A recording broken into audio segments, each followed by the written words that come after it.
मारी भैया मारी हवा की झोंका लहरी लखनल किसिया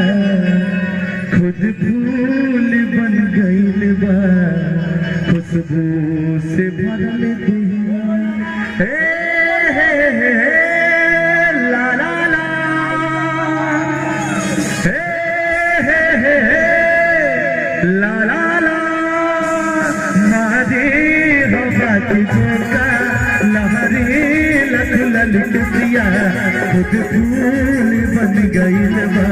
खुशबू से भरल दिया इस शरीर के बनावट इस शरीर के बनावट जादू चला रहल बा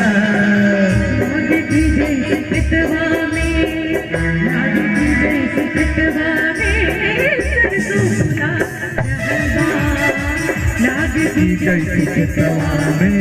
सरसों फुला रहल बा उड़ने के रंग पिए उड़ने के रंग पिए उड़ने के रंग पिए जादू चला रहल बा लागती जैसे पितवा में लागती जैसे पितवा में सरसों फुला रहल बा लागी जैसे पितवा में सरसों फुला रहल बा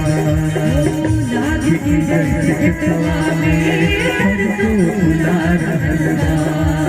लागी जैसे पितवा में सरसों फुला रहल बा